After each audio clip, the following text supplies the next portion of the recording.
Bé, si us sembla, comencem i ja les persones aniran entrant, com que farem una miqueta la introducció.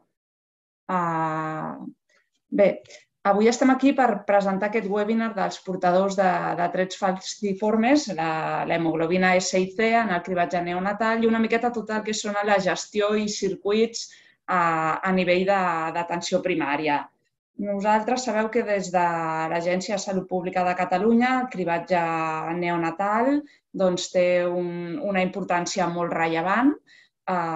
Dius que nosaltres aquí totes les activitats que fem, jo com a subdirecció de promoció de la salut, com a cap de servei de salut materno-infantil, sempre col·laborem molt directament amb el Ramon Escuriet, que és la persona responsable a nivell de CatSalut de tots els temes de salut sexual i reproductiva. I bé, sabeu això, la importància que té per a nosaltres com a salut pública fer aquesta detecció precoç d'aquests infants que tenen determinades condicions genètiques, endocrines, embrionàries, infeccioses i que d'alguna manera poden veure condicionada la seva salut si no es fa aquesta detecció precoç, que es du a terme mitjançant la prova del taló i que evita moltes complicacions de morbimortalitat en aquests infants i després en la seva vida adulta. Els canvia completament la vida. Després el José Manuel González de Aledo us explicarà una miqueta més en context en què consisteix aquest programa de cribatge neonatal a Catalunya. Aquest programa va començar l'any 70 amb la detecció de la fenilcetonúria i ha anat evolucionant, s'ha anat ampliant tot el panell de malalties. Treballem també molt directament amb el Ministeri i com a Catalunya realment som bastant pioners en moltes malalties. Tenim totes les del panell del Ministeri, evidentment, però a part arribem fins a 25 malalties.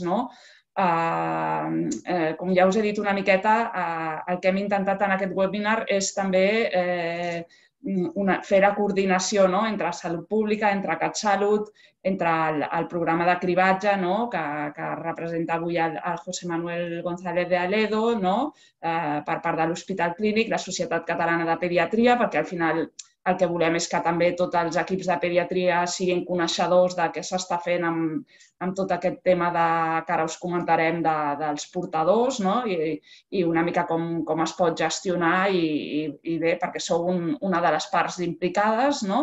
I, per altra part, la Blanca Espinosa, que és la persona que ha gestionat tot aquest tema de portadors i que us explicarà tota la informació en relació a com s'ha anat fent i quins reptes també tenim de cara a futur. Doncs bé, a part de fer aquesta detecció precoç de les 25 malalties, hi ha malalties, i especialment aquesta, la de l'anèmia falciforme, que generen molts portadors i això ha suposat un gruix important de cúmul de portadors que d'alguna manera, no només en l'anèmia falciforme, també en alguna altra malaltia, però aquí és on tenim un volum més important, doncs hem vist la importància d'informar tots aquests portadors de la seva condició, que en fossin coneixedors i que també puguin prendre les decisions de cara a futur quan ja també tinguin, potser vulguin tenir descendència, etc.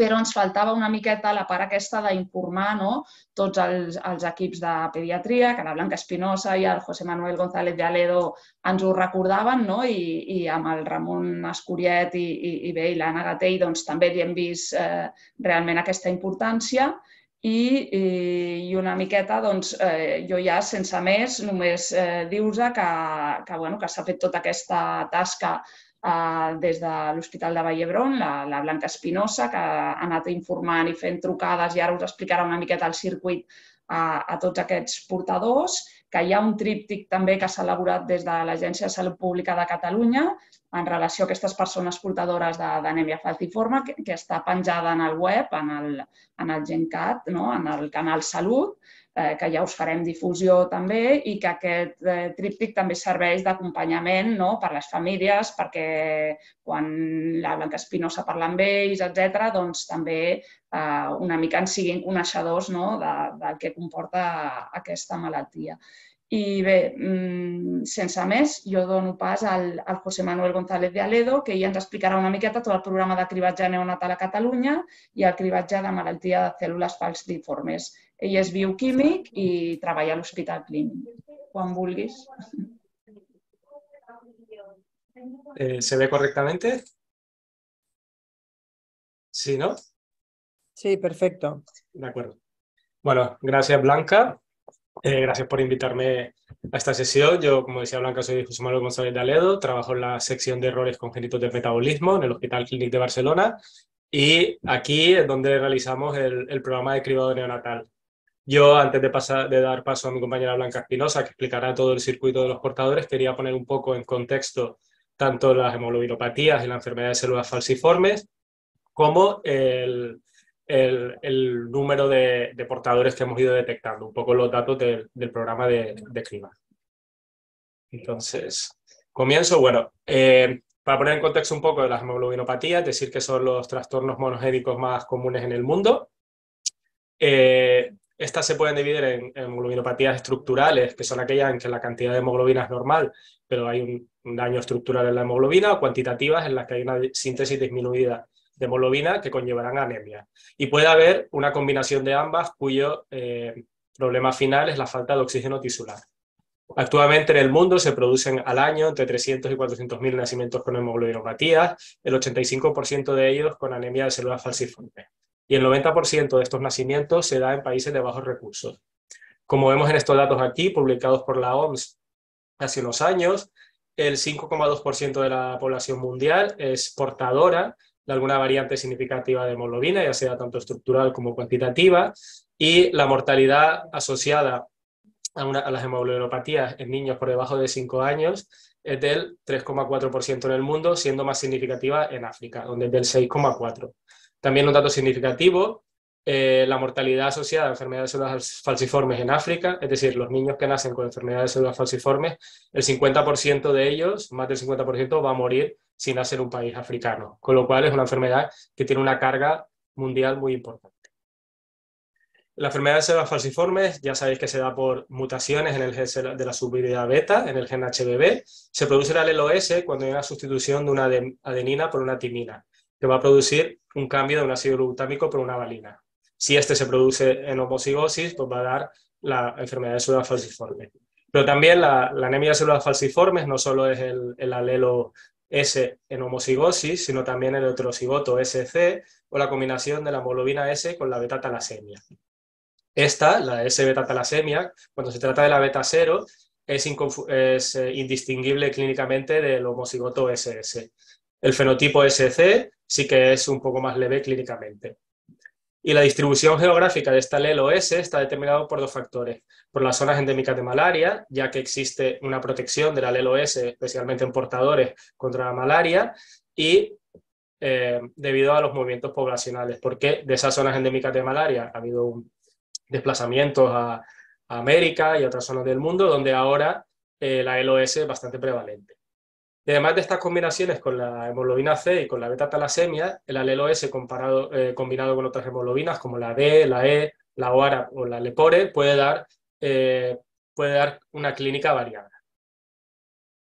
Aquí vemos, como os decía, la distribución mundial de las diferentes hemoglobinopatías. En el mapa de arriba, en el mapa A, vemos las hemoglobinopatías estructurales. La hemoglobina S se distribuye, como veis, la mayoría en el África subsahariana y en algunas zonas también del sudeste asiático. La hemoglobina C se distribuye más bien en el norte y en el oeste de África. La hemoglobina E en el sudeste asiático y la hemoglobina D, que no está aquí representada, la encontramos más en la zona del Pakistán. Por otro lado, la beta-talasemia tiene una distribución más grande, la vemos por aquí en el África subsahariana, en el norte de África, en el Oriente Medio, en el sudeste asiático, y las formas graves de alfa-talasemia las encontraremos también en el sudeste asiático y en algunas zonas del Mediterráneo como en Grecia. Existen diferentes factores modificadores de la enfermedad de células falciformes. Existen diferentes haplotipos, que unos serán más benignos que otros. El más benigno suele ser el árabe índico, más que el de la República Sudafricana. También la persistencia de hemoglobina fetal, que se da por determinados polimorfismos, también es un factor positivo de protección frente a la enfermedad de células falciformes, y también la alfa-talasemia, que provoca una anemia, pero esta anemia en este caso es positiva porque provoca menos polimerización de la hemoglobina S y menos efectos adversos de la enfermedad de células falciformes. Y también existen otros factores modificadores no genéticos, como pueden ser diferentes condiciones ambientales, diferentes concentraciones de gases en la atmósfera, que pueden ser positivos, o otros factores como el fumar o las infecciones, o también, sobre todo, factores socioeconómicos que hacen que haya un peor pronóstico de esta. Y aquí vemos un poco la incidencia mundial de células falciformes. Como vemos en África subsahariana, estos son datos de 2010, en África subsahariana en el 2010 nacieron 230.000 afectos de enfermedad de células falciformes y unos 3,5 millones de portadores. También, como decía antes, los movimientos poblacionales han hecho que en otras zonas del mundo, como puede ser en Sudamérica, Centroamérica, Norteamérica, o en países de Europa como en España, en Francia, en el Reino Unido, haya también cada vez una incidencia más creciente. Existen programas de cribado neonatal en los países con mayor índice de desarrollo humano, en la mayoría de ellos, donde la incidencia de células falciformes comienza a ser importante, pero en África, donde mayor número de nacimientos hay, todavía no existen programas oficiales. Sí que hay iniciativas como la del CONSA, de la Asociación Americana de Hematología, que está comenzando programas en diferentes países con muy buenos resultados, pero de momento son iniciativas privadas y no gubernamentales de programas de criba. Y esto es un poco lo que es la cartera básica de servicios para programas de cribado neonatal en España. Como veis, hay 7 enfermedades que son obligatorias desde el año 2013. Ahora mismo son 11, perdón, pero en el año 2013 la cartera básica se creó con 7 enfermedades y entre ellas estaba incluida la anemia falciforme. Pero la introducción de esta enfermedad en los diferentes programas de cribado en España ha sido desigual. La mayoría de las comunidades la introdujo una vez el Ministerio la hizo obligatoria a partir del año 2013, Cataluña lo hicimos en el año 2015, pero había otras comunidades como Madrid, que la llevaban haciendo en el año 2003, y otras como Galicia, que hasta hace 1 año y medio aproximadamente no la introdujo. Aquí en Cataluña, como os decía, se inició un programa piloto, se introdujo oficialmente en el año 2015, pero entre marzo del 2013 y marzo del 2014 se realizó un estudio piloto con más o menos aproximadamente la mitad de los recién nacidos en Cataluña, que en aquel momento eran 70 y pico mil, se cribaron unos 25.000 y bueno, estos son los datos que encontraron. Se vio que había bastantes portadores, 234, beta-talasemias y enfermedades de células falciformes. Y como os decía, en el año 2015 se acabó de introducir en el programa de cribado. El programa de cribado neonatal, como decía Blanca anteriormente, actualmente consta de 25 enfermedades y la enfermedad de células falciformes fue la número 23 en incorporarse. Ya en el año 2017 se hizo un consenso europeo sobre qué se tenía que cribar, sobre cribado de células falciformes, ¿vale?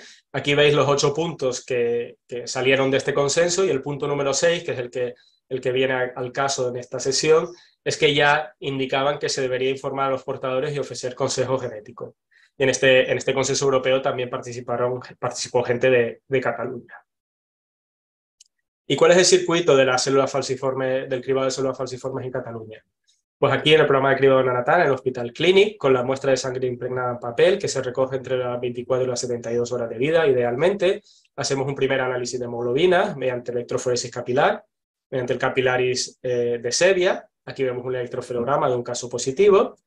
Y esta detección positiva, se informa al Hospital Vallebrón. El Hospital Vallebrón, a los 2 meses de vida, cuando el bebé tiene 2 meses de vida, se cita a la familia en una primera visita a la unidad clínica experta, donde se le va a sacar sangre para hacer método de confirmación por electroforesis mediante HPLC, y también se harán estudios de confirmación molecular del gen HB beta por sangre, y también en ese momento empezará la profilaxis antibiótica con amoxicilina. A partir de ahí comienza un seguimiento clínico que puede realizarse bien en el Hospital Vallebrón o bien en un hospital comarcal si la familia lo prefiere. En estos primeros 7 años de cribado neonatal de enfermedades de células falciformes hemos llegado ya a analizar 507.000 recién nacidos. Hemos detectado 160 afectos de enfermedad de célula falciforme, lo que supone 1 de cada 3.169 recién nacidos. Aquí vemos la incidencia de cada año de los que hemos cribado y la incidencia global. Ves que parece que hay una tendencia, salvo el año 2022, a que esta incidencia vaya en aumento. Además, nuestro programa de cribado, pues como decía antes, hace análisis de confirmación molecular. La mayoría de los afectos presentan la hemoglobina S en la homocigosis, seguida del heterocigoto compuesto de SC y del S-beta-0. Y solo tenemos un 2% de casos en el que no hemos podido realizar el análisis molecular por diferentes motivos. Además, la mayoría de los casos afectos de enfermedad de célula falciforme, la mamá proviene del África subsahariana, en casi un 80%, aunque también hemos encontrado casos de Centroamérica, de Marruecos, de Sudamérica, y una mamá española que era portadora del alelo beta-0 y el papá era el portador del alelo S, con lo cual es importante que hay países que hacen el cribado según la nacionalidad, según el origen de los padres, pues es importante que se haga el cribado universal como hacemos aquí. Aquí vemos por los municipios de Cataluña, donde hemos encontrado estos 160 casos. En la izquierda vemos los casos y en el mapa de la derecha vemos la incidencia por población. Vemos que hay una alta población en el Maresma y una alta incidencia en el Maresma y en la zona del área metropolitana de Barcelona, aunque también en la zona del Segrià y de las Terras de l'Ebre. Además, en estos años no solo hemos detectado la enfermedad de célula falciforme, sino que en el programa de cribado somos capaces de detectar también otras enfermedades relacionadas, otras hemoglobinopatías, como la enfermedad de hemoglobina C, que es la más prevalente de estas otras hemoglobinopatías, pero también enfermedades que tienen repercusión clínica, como las beta-talasemias mayor y alfa-talasemias, y otras que tienen menos repercusión, pero que también son importantes de cada consejo genético, como la gamma-talasemias o las enfermedades de hemoglobina E. Y respecto a lo que nos trae aquí, que es los portadores de hemoglobinas, aquí vemos los datos, ¿no?, en esta tabla de las diferentes hemoglobinas que cribamos, la S, la C, la D y la E. Vemos que desde el principio del cribado más o menos se mantiene en unos 600 portadores al año que detectamos en total. La mayoría de ellos, el 75%, que son de hemoglobina S. Y los datos la población de recién nacidos va bajando, pero el número de portadores se acaba manteniendo. Y eso lo vemos aquí. Aquí vemos el tanto por ciento de portadores que encontramos al año según el número de recién nacidos, y empezamos con un 0,85% en el año 2015 y en el año 2021 alcanzamos el 1,13%. El año pasado tuvimos alguno menos, pero bueno, parece que hay una tendencia al alza y con las dinámicas poblacionales, como veremos en la siguiente diapositiva, esto se va a mantener.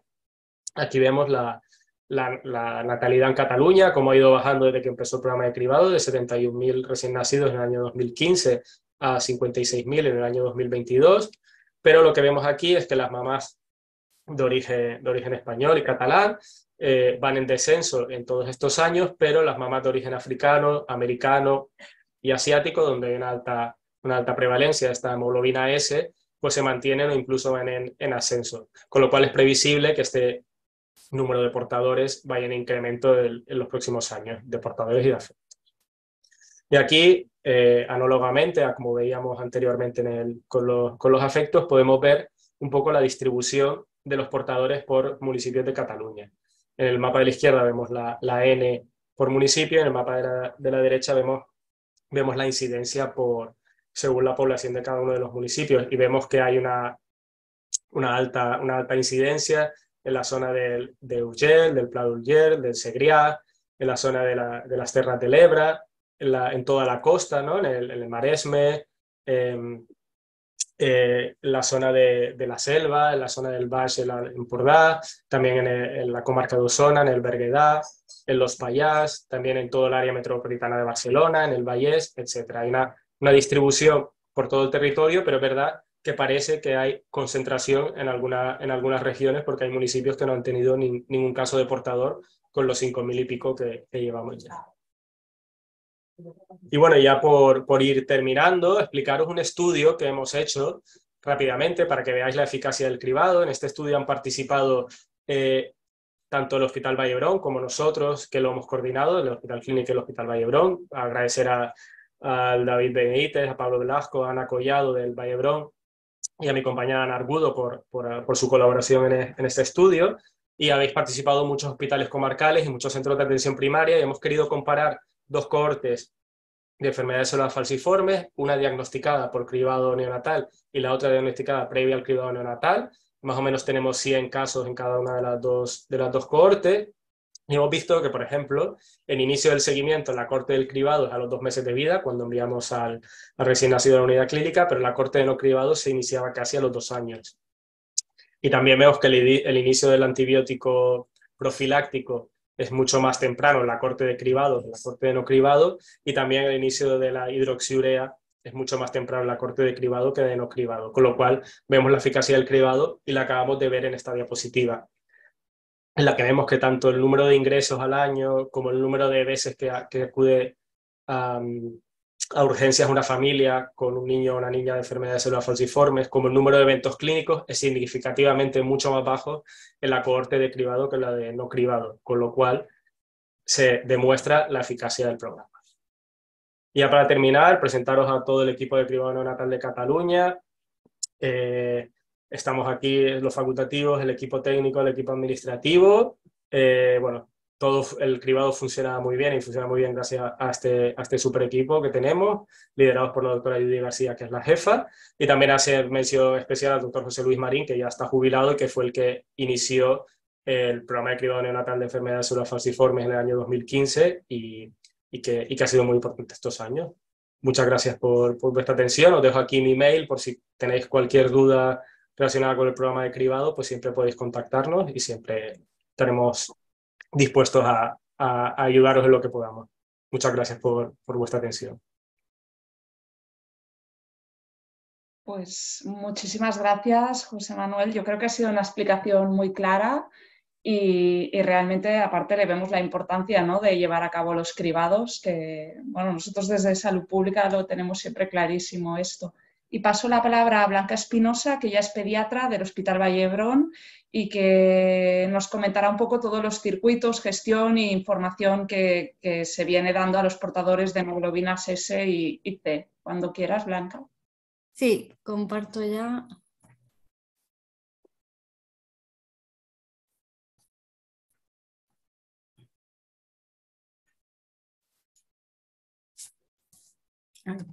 Ahora, perfecto. Ahora, ¿verdad? Vale.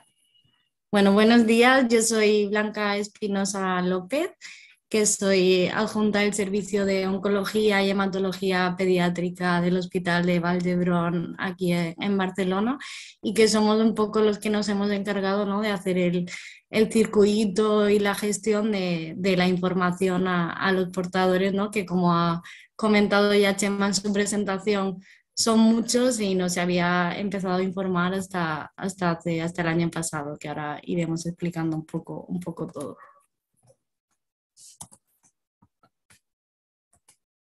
Vale, entonces, nada, como introducción, que ya Chema ha explicado todo muy detalladamente, ¿no? El rasgo falciforme, que aquí pongo un poco todos los nombres por los que lo puede conocer comúnmente la gente, ¿no?, que es el portador sano de la hemoglobina S, el tret drepanocytic en catalán, es el portador de la falsemia, que se utiliza más en Latinoamérica, el sickle cell trait o el tret drepanocytaire en Francia, ¿no?, que son los individuos heterocigotos para la mutación de la hemoglobina S con un genotipo AS, y que, como ya ha comentado Chema, es una de las mutaciones más frecuentes de la hemoglobina del mundo.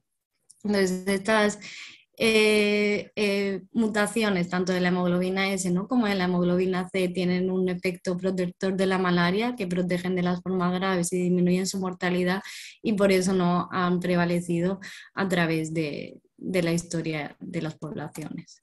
Entonces, ¿cómo se detectan a los portadores de la hemoglobina S y la hemoglobina C? Pues, como ya ha comentado Chema, una de las maneras de detectarlos es a través de los programas de cribado neonatal para la enfermedad de células falciformes, que como ya también él ha comentado, ¿no? El hecho de detectar los portadores es un hallazgo incidental, ya que no es el objetivo del programa, pero también en esto se detectan. Luego, en atención primaria o en hospitalaria, pues se pueden detectar, ¿no? Como un hallazgo casual en un estudio de hemoglobinopatías, como un estudio dirigido por antecedentes familiares, y luego en otros países sí que se hace cribado en otras situaciones, como en embarazo, deportistas de élite, pero no está establecido en España y no se considera necesario actualmente con la evidencia que tenemos. Entonces, generalmente se detecta a través de una muestra de sangre, ¿no? Con el estudio de electroporesis, HPLC o inmunoelectroporesis, que lo que se detecta en estos estudios es la presencia de la hemoglobina S o la hemoglobina C, que en los portadores generalmente está en torno a un 35 y 45%. Importante destacar que en el caso de la hemoglobina S, en el hemograma generalmente no se ve ningún otro parámetro alterado. En el caso de la hemoglobina C sí que puede haber leve microcitosis, pero sí que no, que tener en cuenta que si estos pacientes, sobre todo en la hemoglobina S, tuvieran una microcitosis llamativa asociada, que habría que ampliar los estudios de talasemia. Entonces, bueno, a través de todos estos portadores que se detectan en los programas de cribado neonatal, se plantea, ¿no?, cómo dar esta información a portadores. En España la organización de la información a portadores es muy heterogénea, aunque en la mayoría de comunidades ya se informa. Entonces se hace a través de que les llega directamente el resultado con la carta de los resultados de cribado, en otras comunidades como notificación directa desde el hospital de referencia, y en otras comunidades está centrado, ¿no?, en la atención primaria, que sean ellos los que reciban esta información y puedan informar a los portadores.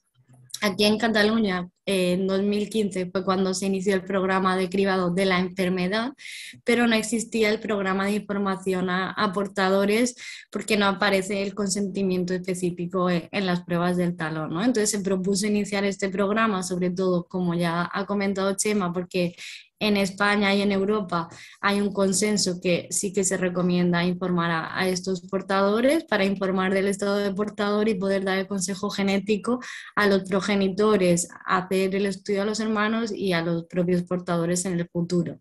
Entonces, en octubre de 2021 empezamos la organización del programa, ¿no?, que tuvimos bastantes problemas iniciales porque ya eran datos de 7 años acumulados, ¿no?, a nivel retrospectivo, y había bastantes errores en los datos, dificultad en el contacto, cambios de estos datos, pero pudimos encontrar herramientas para ir solucionándolos, y en diciembre de 2021 empezamos el programa de forma estructurada, que actualmente está centrado en los portadores de hemoglobina S y hemoglobina C. Entonces, un poco el cómo se está llevando a cabo. Aquí tenemos un esquema de cómo lo estamos haciendo, que es el centro de referencia, que es el Hospital Clinic, y en este caso Chema, ¿no?, nos envía a nosotros el listado de portadores.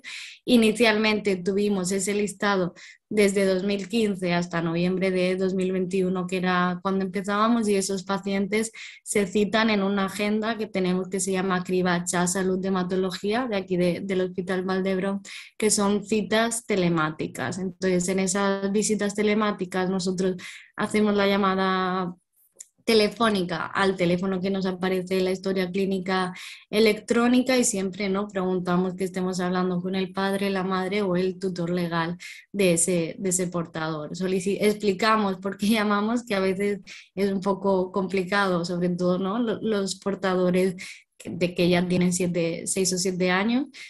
Solicitamos el consentimiento verbal en esa llamada y damos la información del estado de portador. En esa misma llamada se recomienda, ¿no?, el consejo genético para el portador en el futuro, y luego para los progenitores si quisieran tener más hijos. También en la llamada se recomienda hacer el estudio a los hermanos si son nacidos antes de 2015, que no tenemos los datos, o nacidos en otras comunidades o países.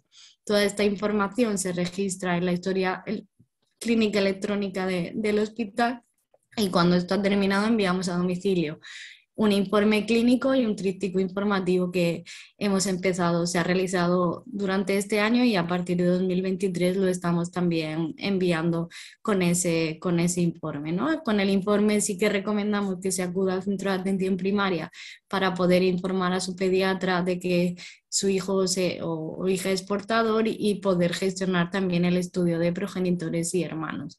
Tanto en el informe como en el tríptico está el email del programa por si hay cualquier duda y también damos la posibilidad de la visita presencial si hay alguna otra duda. Aquí tenéis, ¿no?, un poco cómo queda el registro de la información, que esto lo hacemos nosotros en el programa, en el SAP. Siempre ponemos con quién hablamos, ¿no?, porque a veces luego nos llegan correos de que nos ha llegado directamente el informe y no se habló, y a lo mejor es que hablamos con el padre y no se comunicó a la madre, o que no acabó de quedar clara la información. Añadimos el diagnóstico, ¿vale?, que aquí sería el de T3-Panositic, y porque sepáis que cuando decimos que llamamos una vez, intentamos llamar en una cita 3 veces. Sí, normalmente las agendas son por la mañana, pero a los pacientes que no conseguimos contactar por la mañana también lo intentamos por la tarde, porque entendemos que muchos familiares están en horario laboral. Si no se consigue contactar una primera vez, se recita una segunda vez, y si ya en esa segunda vez no se consigue contactar, se da como paciente no localizado. Entonces, este es el informe clínico que enviamos, que también el texto se ha ido modificando, ¿no?, un poco con los meses, las sugerencias de médicos de atención primaria, con Ana Gatell, os contará luego, también lo estuvimos comentando, ¿no?, de poner más específicamente también las instrucciones para ese pediatra o médico de atención primaria cuando les llega ese informe, y un poco el saber qué hacer. Y ahora enviamos también el tríptico, que luego presentaré, que lo enviamos en formato impreso. Entonces, porque sepáis la situación actual del programa, ¿no?, estos son los datos de los que partíamos con el hito inicial de enero a diciembre de 2021, que estos son todos los pacientes que estamos informando, ¿no?, de forma retrospectiva, y luego los que hemos ido teniendo de diciembre a enero de 2023. Actualmente en el listado tenemos 4.600 portadores de hemoglobina S y hemoglobina C, y actualmente, ya a fecha de actualizado de ayer, ha informado 2.826 portadores informados o que se ha contactado y dado la información. Ya sabemos que en ocasiones la comprensión de la información puede ser un poco dudosa. Tenemos pendientes de rellamar, de estos que ya hemos llamado una vez y no se han podido contactar, 273 portadores, y no hemos conseguido contactar de forma definitiva 250. Como veis, hay un 84% de contactados, que son datos más altos de lo que esperábamos inicialmente, y conforme vayamos avanzando más en el programa, veremos si estas cifras se mantienen. Es bastante sorprendente que solo un 8% conocen, de las personas a las que llamamos, no conocen que alguien en la familia o les suena lo de la hemoglobina S o la hemoglobina C, y la mayoría de las personas con las que contactamos no han oído nunca hablar de ello, ¿no? Aquí de las llamadas, 4 personas nos dijeron que no querían recibir la información. Hemos hecho 8 visitas presenciales, hemos detectado un falso positivo, y en el correo nuestro contestamos como unos 6-8 correos al mes. Entonces, respecto a las dificultades encontradas, ¿no?, a nivel de portadores, pues inicialmente la barrera lingüística, aunque podemos dar la información en catalán, castellano, inglés y francés. Hay personas, ¿no?, que con esos idiomas no acaba de entender, y luego claramente la complejidad de la información para darla solo vía telemática, y que muchas veces nos quedamos con la duda de si esa información se ha comprendido, y luego sabemos en muchos casos que no, que se nos vuelve a llamar preocupados porque no ha quedado claro si es una enfermedad o el estado de portador, que aunque insistimos bastante, entendemos que esto pase. Y luego, ¿no?, los portadores a los que no conseguimos contactar, algún problema que hemos tenido a nivel de que a la llamada preguntamos si es el padre o la madre, y nos pueden decir que sí, pero luego ser el abuelo, la tía, y que eso a nivel telemático nos puede pasar. Luego la dificultad, ¿no?, de recordar a nivel del programa el estado de portador en la edad reproductiva y el estigma que puede causar en ciertas poblaciones. Y a nivel de profesionales, ¿no?, que para esto lo que lo estamos haciendo era muy importante, pues realmente el desconocimiento de la existencia de este programa desde la red de atención primaria, el descontento por este desconocimiento que es totalmente comprensible y que debido a este desconocimiento no se sabe cómo actuar ante la información que aportan los portadores. Entonces, respecto a las áreas de mejora, por la barrera lingüística y la complejidad de la información, ¿no?, hemos insistido mucho en poder informar en distintos idiomas, en el apoyo al material audiovisual, que este año se han hecho letrísticos, que ahora mismo están en catalán y castellano, y la idea probablemente en próximas ediciones es añadir otros idiomas. Luego la formación, ¿no?, y la implicación con la red de atención primaria para hacer llegar mejor esta información, replantearnos la manera de informar y siempre que todo quede registrado en la historia clínica y hacer programas de recuerdo para estos pacientes en la edad reproductiva. Respecto a los profesionales, lo que hablábamos, ¿no?, la necesidad de implicar a la atención primaria y hacer esta información de manera masiva a la red, que es lo que estamos haciendo ahora mismo. Respecto a la información a portadores, ¿qué es, para no acabar de resumir, y qué es lo que siempre surge muchas dudas? ¿Qué implica realmente ser portador de la hemoglobina S y la hemoglobina C, ¿no? Nosotros consideramos que son portadores sanos, que tienen la posibilidad de transmitir a su descendencia el rasgo falciforme y la enfermedad de células falciformes si ambos fueran portadores, y que protege de formas graves de malaria. Respecto a la hemoglobina S, hay mucha bibliografía y se ha estudiado mucho los posibles efectos que puede tener, aparte, ¿no?, ese sano con asterisco.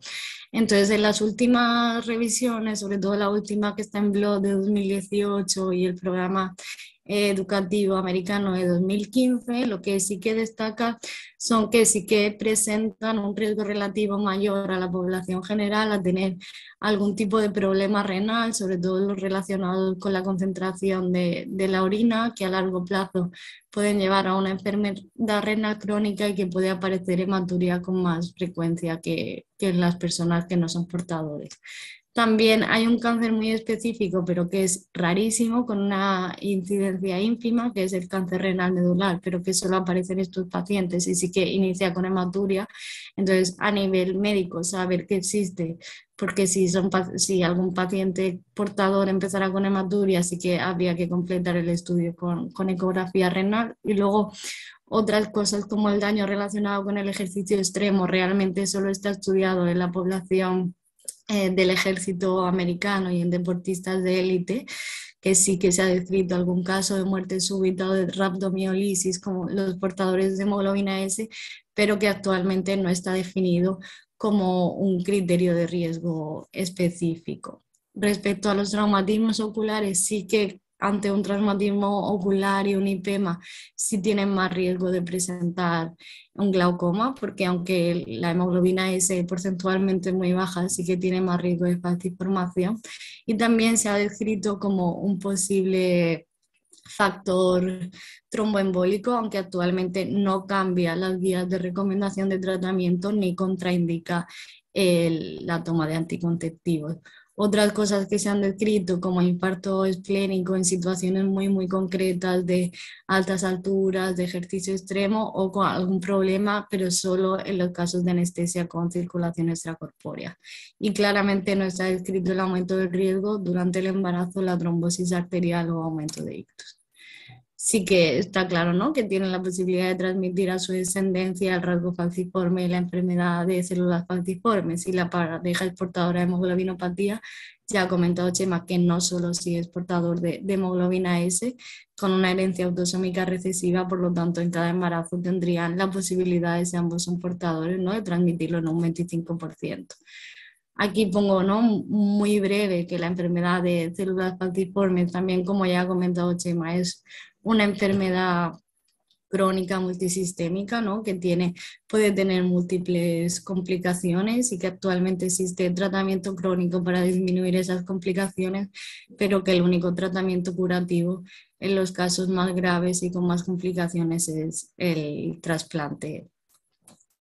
Y luego la enfermedad de hemoglobina C, que quizá es menos conocida, pero que realmente las implicaciones clínicas son muy leves, que generalmente son pacientes que pueden presentar anemia crónica hemolítica leve con microcitosis leve, con riesgo de que pueda haber esplenomegalia por esa hemólisis y más riesgo de presentar litiasis biliar, pero que no suelen tener grandes complicaciones asociadas. Entonces, respecto a qué se recomienda informar, sí que hemos hablado, ¿no?, del amplio consenso que hay tanto en Europa como en España para informar a los portadores. Nosotros informamos del estado de portador sano, que no es una enfermedad, ¿no?, y que pueden llevar vida normal. Y respecto a las implicaciones clínicas, estas son las recomendaciones que se dice, ¿no?, que se pueden realizar. A nivel de deporte no se recomienda realizar restricciones y simplemente dar los consejos universales de adecuada hidratación, de no practicar deporte en situaciones extremas y una práctica progresiva. No es una restricción ser un deportista de alto rendimiento. Y luego, a nivel renal, recomendar una hidratación adecuada y sí que se pueden dar los datos de alarma. A nivel ocular, también dar los datos de alarma, que ante un traumatismo ocular sí que se recomienda acudir a urgencias para valoración y poder nombrar, ¿no?, las situaciones especiales. Nosotros durante la llamada es verdad que estas implicaciones clínicas no las explicamos porque sería muy difícil poder dar toda esta información de manera adecuada por vía telemática. Respecto al consejo genético, ¿no?, sí que se recomienda explicar el mecanismo de herencia y la recomendación del estudio de progenitores y deseo gestacional y de hermanos, sí se desconoce. Conocer las opciones existentes si ambos progenitores fueran portadores, que sería el diagnóstico preimplantacional, que sería derivar al servicio especializado de referencia, así como también la posibilidad de diagnóstico prenatal y otras opciones como puede ser la adopción, la donación de óvulos, esperma, etc. El cómo, pues generalmente, ¿no?, con un lenguaje claro y sencillo y adaptado al nivel cultural y lingüístico de la persona con la que se está hablando, mejor claramente de forma presencial que telemática, poder dar esta información, ¿no?, con apoyo de material audiovisual para que se entienda mejor, poder recomendar las distintas fuentes por si precisan más información, que esto también en los trípticos que hemos hecho aparece, y dar una indicación clara de dónde acudir o dónde consultar si persisten esas dudas. Este es el tríptico que se ha hecho este año, ¿no?, con la Agencia de Salud Pública, que aunque aquí veáis que el título está en castellano y luego el texto en catalán, es porque al ser un tríptico, cuando se imprime sale bien la portada y luego la información en el idioma, ¿no?, que lo tenéis disponible en la página del Departamento de Salud y que se puede descargar, todo lo podéis descargar. Y otras fuentes que os he puesto aquí es que en la guía de práctica clínica de enfermedades de células falciformes de la SEO hay también un tríptico y una hoja informativa, y en la de la SE también, pero este es el que hemos hecho este año y que tenéis todos disponibles. Y luego, por último, ¿no?, por incidir un poco en el circuito que he comentado anteriormente, este sería un poco nuestra actuación a nivel hospitalaria, y creemos que la coordinación con atención primaria es primordial para poder hacer llegar de forma adecuada esta información y sobre todo, ¿no?, completar esa información que de manera telemática no se puede hacer en muchos casos de manera adecuada, y poder ampliar el estudio de los progenitores y del hermano si es desconocido. Entonces, ¿qué se puede hacer en atención primaria? Esto lo voy a hacer muy brevemente porque luego Ana comentará, ¿no?, un poco más, pero que en resumen sería ¿no?, poder completar la información y las dudas sobre el estado de portador, poder registrar el diagnóstico en la historia clínica de atención primaria, ya que aunque nosotros lo registremos en la hospitalaria, este diagnóstico no queda registrada en la historia de atención primaria, que al final es la que se va a mirar más habitualmente. El poder realizar el estudio de los hermanos y el estado no es conocido, que serían los nacidos fuera de Cataluña o en Cataluña antes de 2015. Y comentar que los nacidos en Cataluña después de 2015, nosotros siempre en la llamada preguntamos si se tienen más hermanos y comprobamos el estado de portador. pero puede pasar que en ese momento los padres no conozcan la fecha de nacimiento o que haya dudas. Entonces, ante cualquier duda se nos puede consultar y nosotros lo podemos revisar en la base de datos, ¿no? Y luego recordar a los progenitores de acudir a sus médicos de atención primaria para realizar el estudio si persiste el deseo gestacional, ¿no? Que este estudio sería con hemograma y estudio de hemoglobina, de la que se puede estudiar la hemoglobina S y la hemoglobina T. Pongo aquí también la 2 para que no se nos olvide la beta talasemia, y que según el centro de salud se puede pedir de una manera o de otra, que también Ana ahora explicará un poco mejor. Si en la historia clínica del paciente se viera que es un paciente no contactado, que está citado, que existen dudas, se nos puede contactar en cualquier momento al correo del programa. Y luego, sobre la pregunta de si hay que hacer estudio de comprobación del portador, es verdad que con los resultados del cribado neonatal hay buena especificidad y sensibilidad, pero que pueden aparecer falsos positivos. No hemos tenido un caso detectado un falso positivo. Entonces, nosotros de manera general recomendamos realizar, si hay duda diagnóstica, en casos seleccionados. Por ejemplo, algún caso hemos tenido, ¿no?, de padres que ambos son catalanes, sin ningún antecedente conocido, latino o africano, pues sí que hemos dicho que recomendábamos hacer el estudio, o si hay algún otro caso más dudoso. Si luego a este paciente portador en algún momento se le tiene que hacer una analítica por alguna otra cosa, se le puede solicitar el estudio, pero en general estos resultados los damos como válidos. Y por último, para dónde encontrar más información, ¿no? Aquí os pongo las guías de práctica clínica de enfermedades de células falciformes de la SEOP, la Sociedad de Pediatría, que está actualizada en 2019, y la de hematología del grupo de eritropatología, que es de adultos, que está actualizada en 2021 y es más específica de adultos. Y luego de asociaciones de pacientes, la Asociación Española de Enfermedad Falciforme tiene mucho material muy gráfico y útil, la Sickle Cell Society también. He puesto aquí el Hospital de Sant Just porque tiene a nivel de recursos, de trípticos, información, no solo de hemoglobina S y C, sino en algún momento necesitéis pues, de hemoglobina D y E. Tienen bastante material en castellano y en inglés. Y luego, sobre todo, que ante cualquier duda del programa, de portadores, de algún portador que llegue, de no saber si el hermano lo tenemos registrado o no, se nos puede escribir al correo del programa, que es este, el de cribado-drepanocitosis@vallebron.cat. Y bueno, por último, los retos y tareas pendientes, ¿no? Pues claramente mejorar la transmisión de la información a través del trabajo en red con atención primaria. Nos replanteamos también, ¿no?, la manera de informar. La idea de este programa informativo era sobre todo poder informar de cara retrospectiva a todos los portadores que se habían acumulado desde 2015, que como habéis visto son muchos, pero a medio plazo, ¿no?, nos planteamos pues, que ese resultado pudiera aparecer en la carta de los resultados del cribado neonatal y poder tener el apoyo a la atención primaria, y luego tenemos la necesidad de monitorizar y hacer el seguimiento del programa a medio y largo plazo. Y bueno, esto es todo. Luego cualquier duda que tengáis lo podemos seguir comentando. Bueno, doncs moltíssimes gràcies a la Blanca Espinosa, que jo crec que ens ha fet una explicació molt detallada, no?, de tota aquesta gestió i de la importància, no?, d'informar a tots aquests portadors. I ara passaríem, sobretot a la part aquesta, que també era una demanda, no?, i que també consideràvem que era molt important, que és l'actuació que s'ha de fer a nivell de l'equip pediàtric, no?, un cop doncs, es trobin, no?, amb què ja s'ha fet tot aquest circuit que ens comentava la Blanca Espinosa, però un cop arribin a l'atenció primària o hi hagi aquesta coordinació, doncs quina és l'actuació que ha de fer aquest equip. I això ens ho presentarà l'Anna Gatell, que ja és pediatra de l'ETAP Garraf i, a més, és la presidenta de la Societat Catalana de Pediatria. Ana, quan vulguis. Gràcies. Creo que has de dejar de compartir. Exacto, Blanca. Bueno, gràcies, Txema, gràcies, Blanca, per la vostra presentació, perquè ho heu explicat tot superbé. I aquí estic jo, gràcies a la Blanca Prats també i al Ramon Escuriet per demanar i deixar que la Societat Catalana de Pediatria pugui participar en aquesta webinar.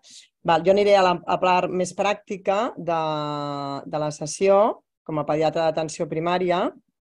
Aquest document és el document que la Blanca abans us ho ha ensenyat.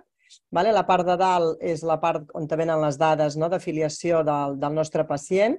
És un document que ve del servei d'oncohemato del Vall d'Hebron i que ve de la unitat de cribatge de salut d'hematologia. Per tant, el pacient, la família, arribarà a la nostra consulta amb aquest informe. Amb aquest informe consta que es recomana entregar al pediatre i nosaltres haurem d'actuar en conseqüència. No em repeteixo perquè seran només 2 diapositives explicant la part més pràctica del tema. Llavors, quan tenim això, què hem de fer? A part de l'explicació que posteriorment comentaré, demanar l'analítica. Nosaltres demanem l'analítica als germans i recomanem a la família que adreçar-los al seu metge de família perquè faci l'analítica corresponent, que el seu metge de família la pugui fer si ells no coneixen el seu perfil. En aquell moment posarem el diagnòstic del germà amb interrogant, com a tret drepanocític, que com abans la Blanca ha comentat, el codi és el D57.3. Amb això tindríem el còdic del diagnòstic de tret drepanocític. També podem afegir el comentari, si volem, que en aquest cas aquesta nena és germana d'una nena amb un tret confirmat.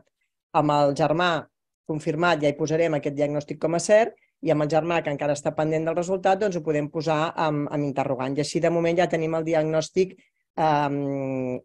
posat. Llavors, quan demanem l'analítica, el que trobem en l'ECAP, i suposo que tots els que esteu darrere de la pantalla teniu el mateix perfil que jo, si potser hi ha algú que no, això és important posar-se en contacte amb el laboratori de referència. En el nostre ECAP surt això, quan demanem la prova i posem EMO, que són les primeres sigles, doncs ens surt hemograma i quan posem EMO trobem el perfil d'hemoglobines. L'hemoglobina com a tal, hemoglobina S i hemoglobina C, no la trobem. Per tant, hem de clicar hemoglobina A2F i altres variants. En aquest concepte estarien incloses d'entrada l'hemoglobina S i l'hemoglobina C, però ens n'hem d'assegurar i hem de contactar amb el laboratori de referència perquè sigui així. La major part de laboratoris, quan reben aquesta petició, ja fan el cribatge pertinent, però ens n'hauríem d'assegurar, d'acord? I poca cosa més. Finalment, després, evidentment, ens podem descarregar aquest tríptic que ens serveix com a recolzament per poder informar els pares. Els pares ja ho hauran rebut amb la documentació que reben de la unitat del Vall d'Hebron, però potser més endavant, quan ja es faci directament per el document de cribatge dels resultats, tindrem aquest informe per poder-los explicar amb un suport més adequat. Aquí faltava posar germans, que no sé si finalment potser s'ha corregit en el document nou, però sí que la recomanació és fer-ho, la recomanació no només a la parella, sinó també amb els germans de l'infant que ja està diagnosticat amb el tret drepanocític. I això ho podeu descarregar perfectament de la web de GenCat. I finalment també hi ha les altres eines de suport, com per exemple aquesta, que a mi m'ha agradat molt per una mica tota la infografia que té, que juntament amb les que la Blanca també us ha comentat, pot ser una eina de recolzament perquè es veu com a molt fàcil la manera de poder explicar les diferents possibilitats que els fills puguin heretar d'alguna manera l'estat de portador o l'estat de malaltia. I a més, en la infografia que es veu la forma del glòbul vermell que també ajuda a les explicacions corresponents. I aquest manual és de l'Associació Espanyola de Malaltia de Cèl·lules Falciformes. Per part meva no hi ha cap altra diapositiva, només agrair això i esperar que tots els pediatres i els equips de pediatria estiguin informats. I em consta que es farà una gravació d'aquesta webinar i es podrà consultar. Des de la Societat Catalana la penjarem perquè els que no s'hagin pogut connectar avui la puguin recuperar. I en principi això és tot. Moltes gràcies.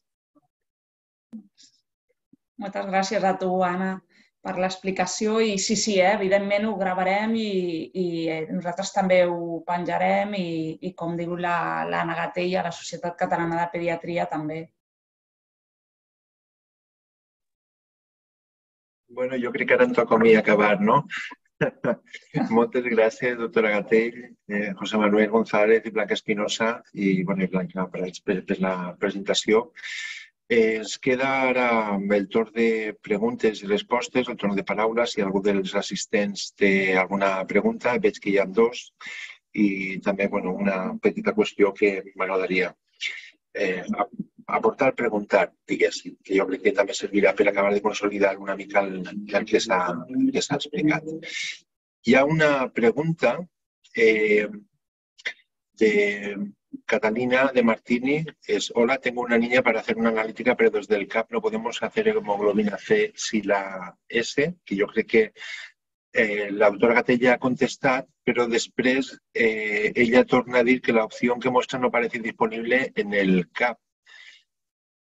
No sé si Això deu ser, clar, suposo que depèn del laboratori de referència, no sé si utilitza l'ECAP, si és el mateix ECAP o pertany a una altra unitat que no tingui la mateixa plataforma informàtica. Potser aquesta pediatra és d'una altra, no sé, pertany a una altra unitat diferent.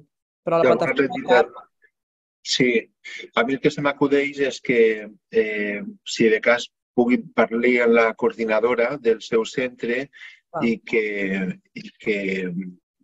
segurament el laboratori de referència ho podrà fer, però igual l'aplicació no està. Com que hi ha diferents sistemes d'informació, o igual està d'alguna altra forma, però això és que coordinen, haurien de saber donar resposta. Sí. Ramon has dit que és del CAP Vila Olímpica. Vale, és de Litoral, jo crec que és Litoral Mar, no? Si no m'equivoco, és part de Salut Mar. Això és contactar amb el laboratori i molt convé també es pot fer la petició a mà, o sigui, amb la petició impresa amb hemograma es pot afegir a mà, si amb el seu laboratori de referència ho combinen així, ho acorden així. Sí. Bueno, la recomanació és que parli en la coordinació del CAP i que intenti buscar la solució. Sí. Vale. A tenir CAP. Sí, doncs hauria d'aparèixer. Sí. Jo per això he la captura de pantalla perquè es veiés bé una mica posar les sigles EMO i que es desplega totes les opcions. Sí. Normalment hi ha referents d'ECAP també, en els equips. Ho podria comentar també amb el referent d'ECAP. Potser hi ha algun problema tècnic, no sé. Sí. De totes formes, si no acaba de trobar la resposta, Catalina, es pot escriure o Blanca a mi, intentem ajudar buscant a veure qui coordina i com ho hem de fer. Vale, tenemos una otra pregunta de Laura Martínez, que es: buenas tardes, soy enfermera de primaria. ¿Por qué en niños con diagnóstico de drepanocytic me sugiere vacuna de la gripe en cada campaña? ¿Creéis que es necesario avisarlos? No sé a qui li he d'adreçar la pregunta dels ponents. Entenc que la doctora Gatell igual sí que la pot respondre. Espera, tinc un problema amb la pantalla. Vale. Ara. Vale. Si vols, li torno a... Sí, que se m'ha passat. En niños con diagnóstico de... Blanca. Sí. No, que si queréis que yo podía responder a nivel clínico, y Ana si quería completar. Sí, si hay indicación de la vacuna de la gripe, ¿no? En principio, estos pacientes a nivel infeccioso no tienen más complicaciones que los niños sanos. Yo creo que probablemente se haya quedado puesto de la enfermedad de células falciformes, en la que sí que se recomienda la vacunación anual. És que estava intentant llegir la pregunta exacta de com ho ha fet la companya. El pacient que diu, té la malaltia o és portador? Perdona. Portador, que si es drepanocytic al diagnóstico... Claro, se asocia, claro. Eso que tú dices, Blanca. A veces pasa esto, pones el diagnóstico que no está confirmado y te queda ahí confirmado, llavors ho associa directament a la vacuna. Sí. Ha d'actualitzar la informació, el diagnòstic. Vale, de moment no hi ha més preguntes, o sigui que aprofito en aquests últims minuts que ens queden i llanço jo la pregunta. Com creieu que canviarà el circuit en els pròxims mesos? Si ja heu apuntat alguna cosa. Bueno, empiezo yo. Como ha dicho Blanca, uno de los retos del futuro podría ser que se pudiera enviar la información desde aquí del programa del cribado, igual que enviamos la carta de normalidad y las cartas de los casos positivos detectados de todas las enfermedades, pues que también se pudiera emitir una carta de portadores y adjuntar también la información como el tríptico o cualquier otra información que se considera relevante para que la familia, ya con esa carta, fuera directamente al pediatra, ¿no? Y a través de este webinar y de otras cosas que se pueden hacer, ya los pediatras tengan la formación, ¿no? Y el conocimiento de lo que hay que hacer después y bueno, pues, ahorrar toda la llamada, etcétera. Pero bueno, es un reto de futuro que no sé si Blanca quiere añadir alguna de las, o Blanca Prats o Blanca Espinosa quiere añadir algo. Yo no, que creo que lo has explicado muy bien, que sí que, ¿no? Como hemos dicho, la información solo telemática no es la idónea y lo ideal sería, sobre todo a medio plazo, ¿no? Una vez que podamos organizar toda la información, que se pueda hacer de esta manera. Sí, yo creo que todo lo que sea, ¿no? Mejorar, ¿no? En este sentido de que la información sea más fácil y llegue a todo el mundo es un poco lo que todos queremos, ¿no? Jo tinc una pregunta, si em deixeu fer, per la Blanca Espinosa. Aprofito? Sí, sí. Per si hi ha algun company o alguna companya que té el dubte de si s'ha de demanar el cribatge. Jo crec que ella ja ho ha explicat, però cribatge amb nens nouvinguts que no s'ha fet el cribatge, que venen de països d'alta incidència, Blanca, recomanaries incloure-ho? Sí, lo recomendamos. O sea, hacer el estudio inicial, porque ahí también ¿no? También vemos luego en el hospital que ingresan pacientes de estas áreas que incluso tenían la enfermedad, pero que no se había diagnosticado bien porque no habían ido al CAP previamente o porque no habían dicho esas complicaciones que habían tenido en sus países de origen. Sí, hasta los 2 años de vida para nouvinguts aceptamos el cribado porque bueno, es un análisis de enfermedades metabólicas, de las falciformes, de otras enfermedades que es completo y que se puede y que es una forma rápida de cribar a estos recién nacidos y es verdad que a veces se detectan cosas, así que sí, hasta los 2 años de vida es importante que se haga el cribado de todas las enfermedades incluidas, claro, excepto de la fibrosis quística que a partir de los 6 meses de vida ya no se puede hacer.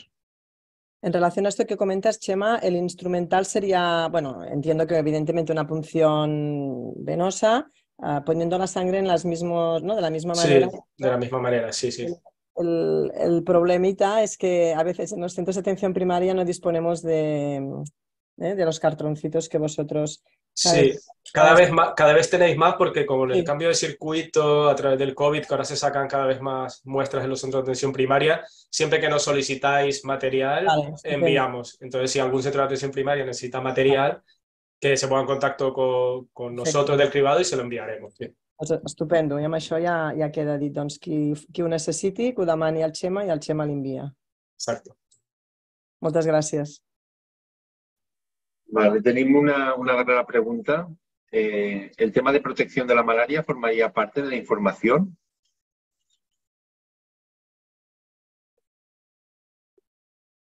¿Quién se atreve? No, sí. La matóloga. No, o sea, realmente no, que el tema de que protege formas más graves y disminuye la mortalidad de la malaria, ¿no? Es una explicación también epidemiológica de por qué estos rasgos, ¿no? A pesar de que producen una enfermedad grave, prevalecen en la población y en general no suele darse esta información porque pueden tener igual, o sea, si van a los países de origen, una infección por malaria grave y las profilaxis las tienen que seguir igual.